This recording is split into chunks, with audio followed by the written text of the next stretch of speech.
মলি, মলি। জি madam. Madam কি হয়েছে জানেন? আই, আমি যখন কথা বলতেছিলাম তখন তুমি ওখানে গেছিলে কেন? ম্যাডাম ওই যে টিঙ্কু খান আছে না, ওই টিঙ্কু খান। মলি, আমি তোমাকে কি প্রশ্ন করতেছি আর তুমি কিসের উত্তর দিতেছ? Sorry madam. আর কোনোদিন যেন তোমাকে পেছন থেকে কথা শুনতে না দেখি। পেছন থেকে কারা কথা শুনে জানো? স্পাইরা। তুমি কার স্পাই? না ম্যাডাম, আমি কার স্পাই হব? কথাগুলো কি আপনার মাথায়? কি হলো, শেষ করো। না ম্যাডাম। মলি শোনো, এইটা কিন্তু তোমার লাস্ট ওয়ার্নিং। আমি যেন আর কোনোদিন তোমার উপরে কোনো রকম সন্দেহ না করি বা বিরক্ত না করি, হইলেই কিন্তু তোমার পাশে। একটা লোক অভিনয় করতে পারে না, ভালো পরিচালকের কাছে আইসা সে কোনো পাত্তা পাইতেছে না, সেট থেকে চলে গিয়ে সে তার প্রেস্টিজটা রক্ষা করতেছে। এই তো। জি ম্যাডাম, কিন্তু ম্যাডাম আমাদের ছবিটার কি হবে? ছবিটার কি হবে তা আমি কেমন করে বলবো? আমি কি পরিচালক? আমি কি সব কথার উত্তর দিতে পারবো? যাও তোমার পরিচালককে গিয়ে জিজ্ঞেস করো, একটা না একটা ব্যবস্থা তো হবেই। জি ম্যাডাম। ম্যাডাম আপনাকে একটু কফি দিতে বলবো? কফি দিতে বলো। কি দিচ্ছে আমাকে? চিনি ছাড়া চা।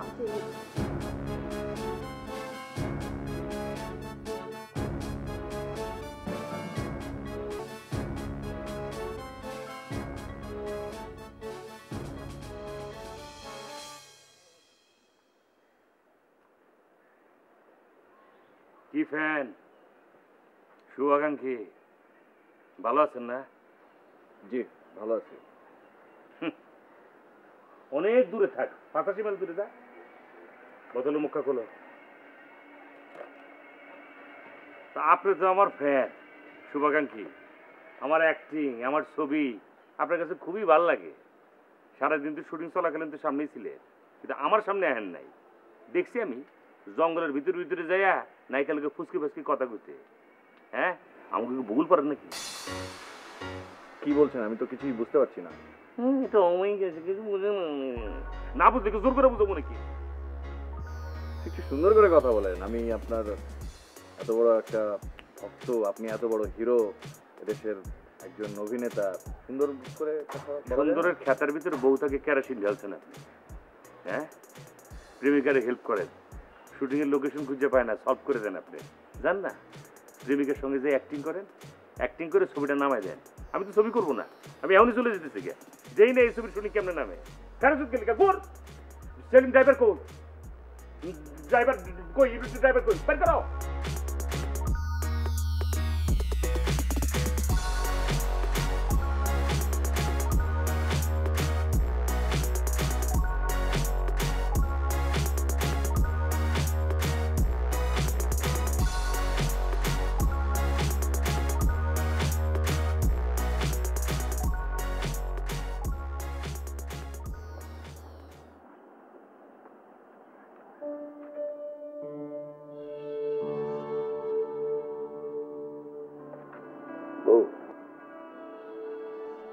মন খারাপ করে না।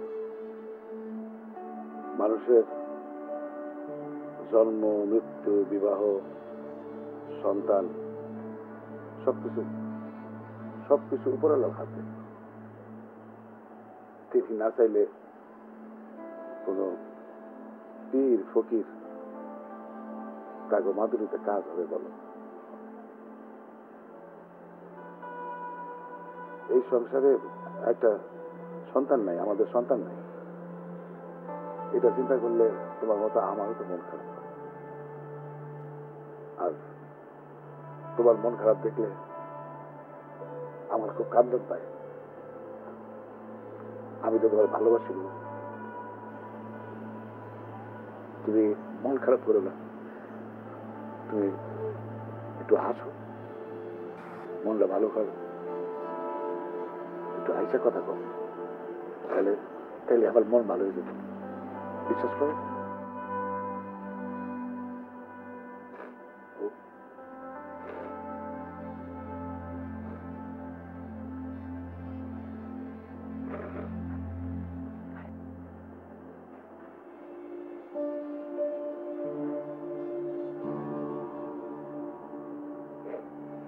কি শুরু করলেন বাড়ির মধ্যে মানুষজন?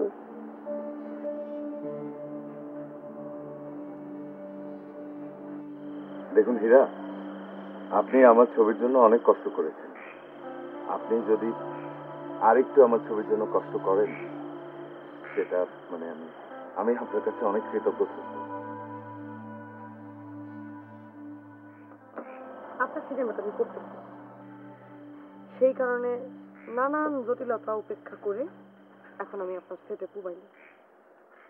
বলেন আপনাকে আর কিভাবে উপকার করতে পারি? আপনি কি চান যে মিডিয়াতে আমার যে গসিপ উঠেছে আমার তথাকথিত জনৈক স্বামী টিঙ্কু খানের বদলে এখন তাকে কাস্ট করতে? এক্স্যাক্টলি, আপনি আমার মুখের কথাটা কেড়ে নিয়ে বললেন। কি মানে আপনি যদি রাজি থাকেন, আমরা সেই লোকটাকে, ফারুক সেই লোকটা, তাকেই টিঙ্কু খানের জায়গায় কাস্টিং করতে চাই। আপনি কি পাগল হয়ে গেছেন? আর সে কি অভিনেতা নাকি? অদ্ভুত কথা বলতেছেন সুমন ভাই। আপনি আপনি আমার এই গসিপটাকে পুঁজি করতে চাইতেছেন? না, আপনি ভুল বুঝতেছেন। মানে এই গসিপটা হয়তো একদমই কেটে যাবে এই কাস্টিংটার পর। আমি বুঝিনি। মানে হচ্ছে যে আপনি মিডিয়া অথবা প্রেসকে বলতে পারবেন যে একটা নন অ্যাক্টর ফ্রেশ কাস্টিং এর জন্য যে ক্যারেক্টারটা এখন আমরা মানে ফারুকের কথা চিন্তা করছি, শুধুমাত্র এই কাস্টিংটার জন্য এই প্রোপাগান্ডা, এই গসিপটা তৈরি করা হয়েছিল। তাতে আপনার সমস্ত রিউমার এবং গুজব যা আপনার বিয়ে সংক্রান্ত বিষয় ছিল, সেটা এই ছবির কাজে এসে ভর করবে। আর আপনি মানে এক প্রকার এই রিউমারটা থেকে মুক্তি পাবেন, আমাদের ছবিটাও ভালো হবে। আর আমি শিওর যে ওই লোকটার কাস্টিংটা মানে ফারুক চরিত্রটা খুব ভালোভাবে এই কাজটা করতে পারবে। আপনি শিওর ওই লোক এরকম একটা ক্যারেক্টার করতে পারবে? আমি 100% শিওর, এবং আমার ওকে দেখেই মনে হয়েছে যে ও আমাদের ছবির সেই ক্যারেক্টারটা। আপনি যদি রাজি থাকেন তাহলে আমরা ওই লোকটাকে কাজ করবো। এটা আমাদের ছবির জন্য বিশাল একটা উপকার হবে। আমি কথা দিতে পারতেছি না, আমি একটু ভাবি ব্যাপারটা, তারপরে আমি আপনাকে জানাবো। শুনুন হীরা, এই মলি, প্যান্টটা নিয়ে আসো।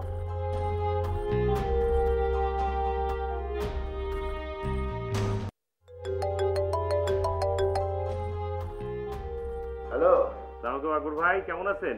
ওয়ালাইকুম আসসালাম। টিঙ্কু, তোমাদের ছবির শুটিং কেমন চলতেছে? শুটিং তো চলছে না আকবর ভাই, বন্ধ। ছবি তো আটকে আছে। বলো কি, তোমাদের এত কাছের নায়িকা হীরা, অথচ শুটিং বন্ধ, আটকায় গেছে, চলতেছে না, এটা কোনো কথা হইলো? বেয়াদবি মাফ করবেন আকবর ভাই, আমি যতটুকু জানি হীরা আপনার খুব কাছের মানুষ। আরে শোবিজের মানুষ কি কখনো কাছের দূরে হয় নাকি? আচ্ছা, শুটিং বন্ধ হলে কেন এটা বলো? আমি এই ছবিটা করছি না আকবর ভাই। এটা তো খুব মজার খবর। 8-10 দিন শুটিং হয়ে গেল, এখন বলতেছো ছবি করতেছি না। আচ্ছা, তুমি এখন কোথায়? তুমি একটু আমার অফিসে আসো, সামনাসামনি তোমার সাথে কথা বলি। ঠিক আছে আকবর ভাই, আমি আসছি।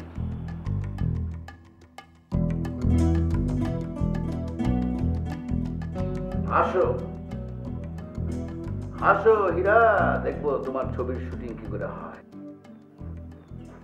তোর এইভাবে কি ফল খাওয়া যায় নাকি? আচ্ছা, আমি কারণ বাজারে কাঁটা চামচ আনলাম, সেগুলা কই? এটা ফল খাওয়া যায় চামচ দিয়া? ইস, খুব আসছে আমার 2 দিনের বৈরাগী। আগে যে হাত দিয়ে তুলে তুলে কামড়া কামড়া খাইতেন। এই কথা কিন্তু মাসের সামনে বলো না, তাহলে আমার মতো পরিচালকের প্রেস্টিজ একদম পাল চলে দেবো। সুকা। আচ্ছা বলো, আজকে তুমি কোথায় যাবা বেড়াইতে? আপনি তো আসল খবর জানেন না। পাশের গ্রামে যে সিনেমা শুটিং হইতেছে সেই খবর আপনি জানেন? পাশের গ্রামে? কে ডাইরেক্টর, কে নায়ক, নায়িকা কে? ডাইরেক্টর কে সেটা তো জানি না, কিন্তু ছবিতে যে নায়িকা, সেই নায়িকা হচ্ছে আপনারও ছবির নায়িকা, নায়িকা হীরা, এইটুক জানি। চলেন না, আমাকে নিয়ে যাবেন, চলেন না, আমি একটু শুটিং দেখবো, আমি একটু যাবো ওইখানে। তুমি মাথা খারাপ, আমি তো অন্য শুটিং এ যাই না। আর শোনো, শুটিং যদি কত রকম ঝামেলা, এত হ্যাপা, এর মধ্যে তুমি তো কারোর সাথে আলাপ করে একদম মজা পাবা না। আপনি আমার শহরে নিয়ে যাবেন না, আপনার শুটিং এ নিয়ে যাবেন না। এখন বলতেছে আরেকজনের শুটিং দেখাতে নিয়ে যেতে, সেইখানে নিয়ে যেতেও আপনার অসুবিধা। আপনি আসলে ইচ্ছা করে আমার নিয়ে যেতে চান না, সেটা তো আমি বুঝি না। হাজার হাজার মানুষ দেখতেছে এখানে শুটিং দেখতে, কোনো সমস্যা হইতেছে না। তুমি হাজার হাজার মানুষ তো আমার মিলে না। আমি হয়েছি টপ 10 ডাইরেক্টরের একজন। আমার কতগুলো সিনেমা বক্স অফিসে হিট খায়, কত লোক হিট খাইছে তুমি জানো? হ্যাঁ, আমার নাম কি? আসলাম চৌধুরী। তুমি ডাইরেক্টর আসলাম চৌধুরীর ওয়াইফ, মুখুস্তা করে আনবা। আপনি আসলে আমার কোনো জায়গায় নিয়ে যেতে চান না। আপনার শুটিংয়ে তো নিতেই চান না, অন্য শুটিংয়েও নিয়ে যেতে চান না, কেন সেটাও আমি খুব ভালো করে জানি।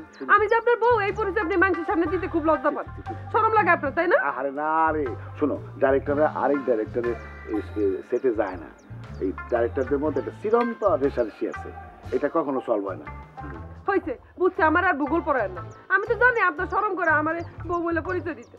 লাগবো না, আমার শুটিং দেখা লাগবো না, আমার কিচ্ছু লাগবে না। তোমার মাথাটা খারাপ হবে না, আমার মাথাটাও যাবে। কি হলো এটা?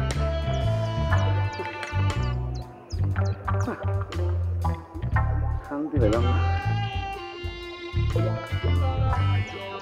কি করতেছিস হৃদয়? বাহ, শরীরটা ঠিক মতো কর।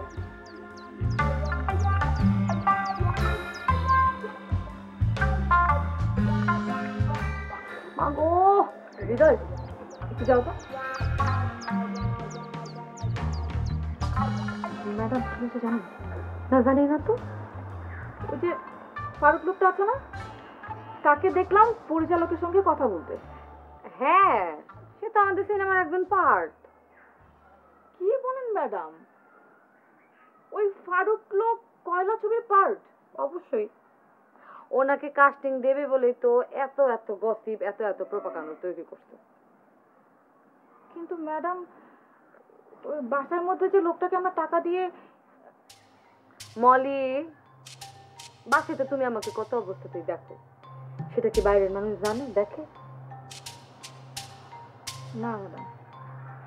তাইলে বাসার ব্যাপারটা বাসাতেই রাইখা দাও।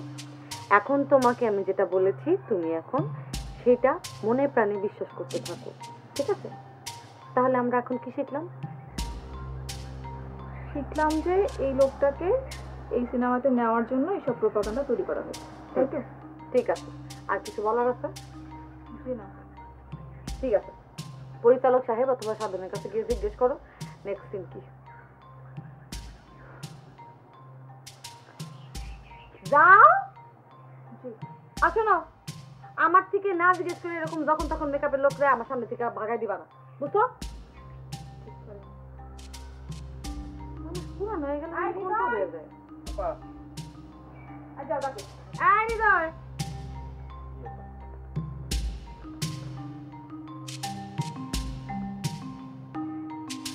আপনার চুলটা কিন্তু একটু রুক্ষ হয়ে গেছে, একটু তেল দিয়ে ভালো করে শ্যাম্পু করতে হবে। এটার মধ্যে তো তেল দিতে পারতাম।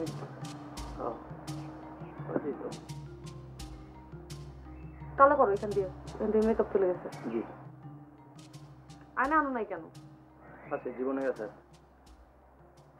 এই সাধন, সাধন, তোর মেয়ে কি করো? এই ফ্রেমের মধ্যে গরু ঢুকলো কেন? ধরো।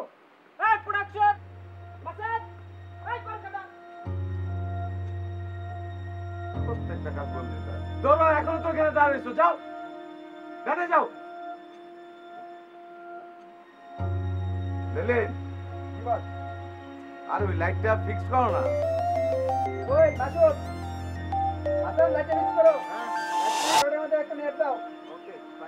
হ্যালো, কেমন আছেন পরিচালক সাহেব?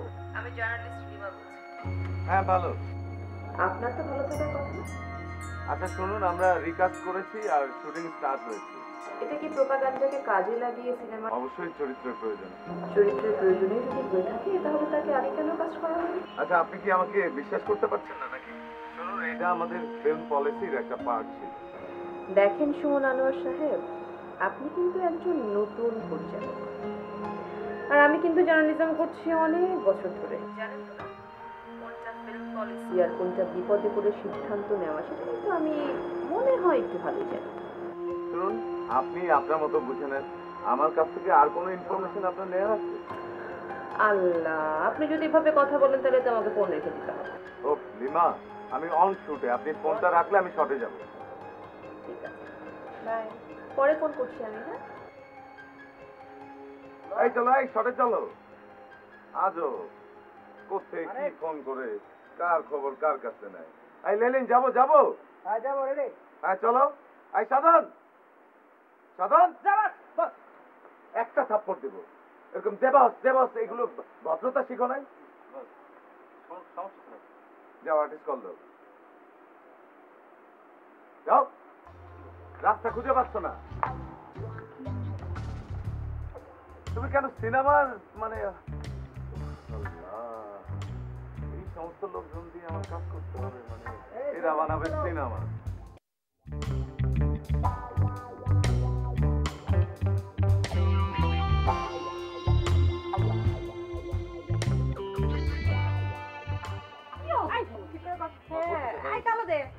কি অবস্থা?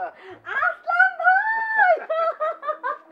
ও মাই গড, আসলাম ভাই, আসলাম ভাই! ও আসলাম ভাই! কেমন আছেন আপনি? ভালো মানে কেমন? হ্যাঁ ভালো। আপনি হঠাৎ এইখানে? ও আমাদের তো গ্রাম হচ্ছে এই যে এই গ্রামের পরের গ্রামে হচ্ছে আমার, তো হঠাৎ করে শুনলাম যে আপনার নাকি এখানে শুটিং, তাই দেখা করতে চলে আসলাম। ডেট না কিন্তু, নো ডেটিং, এমনি ডেট চাওয়ার জন্য আসি নাই। খুব ভালো করছেন, কিছু বলেন না আসলাম ভাই। আমরা তো আসলাম ভাইকে ডেট দিব, তাই না মালি? আমি রাখছি কিন্তু আপনাদের মধ্যে। আপনি সঙ্গে কাকে নিয়ে এসেছেন? কে? এই যে ও ওই আমাদের পরিবার মানে আমাদের আমার কাজিন। হ্যাঁ কাজিন। হ্যাঁ বয়স কম, লম্বা টম্বা বড় আর কি। এই ও হচ্ছে এই হীরা, আর ও হচ্ছে পরি, এ হচ্ছে হীরা। হীরা? হ্যাঁ। চিত্রনায়িকা? হুম। এই চিত্রনায়িকা হীরা এটা? আল্লাহ! আপা, আসসালামু আলাইকুম। আপনি তো দেখতে এমনি অনেক সুন্দর। এইখানে এরকম কালা করে মাখছেন কেন মুখে? হ্যাঁ আপু, চরিত্রের প্রয়োজনে। চরিত্রের প্রয়োজনে অনেক কিছু করতে হয়। গরিব চরিত্র, গরিব চরিত্র। এই মলি, মেহমান আসছে না, চা খাইতে দাও, বসতে দাও, নাস্তা দিতে বলো। প্রোডাকশনে ছেলে উনি কি আরেকটা নায়িকা? নায়িকা হইতে পারতো, কিন্তু উনি হচ্ছে ওনার ম্যানেজার। ম্যানেজার? এত সুন্দর ম্যানেজার। বসো বসো, বসেন বসেন আসলাম ভাই। এই না, আপনাদের ডাইরেক্টর কোথায়? আছে তো, চলেন পরিচয় করিয়ে দিই। আচ্ছা ঠিক আছে। হ্যাঁ আপা, আপনি বসেন, নাস্তা খান, চা খান, এই দিতে বলো। হ্যাঁ আসেন তো আসলাম ভাই, আচ্ছা তুমি আসেন তুমি বস, তুমি বসো, বুঝছো? এরকম শালিকের মধ্যে লাফালাফি করো না, আসেন। এই আসেন, আপনি বসেন, আমি চা পাঠিয়ে দিচ্ছি, ঠিক আছে? বুঝছো?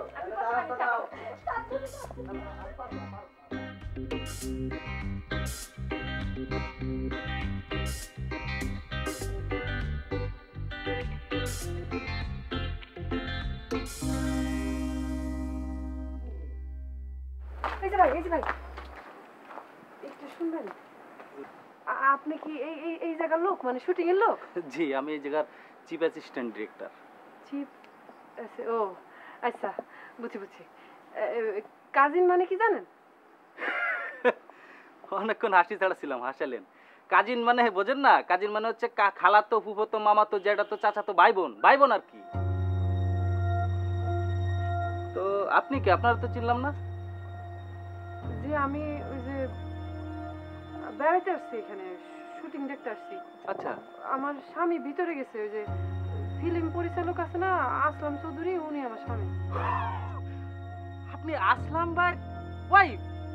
সেটা আগে কবেন না? আরে বসেন, এই প্রোডাকশন, প্রোডাকশন, চা দাও জায়গা, আপনি বসেন। ঠিক আছে। দাঁড়ান, চা ব্যবস্থা করতেছি।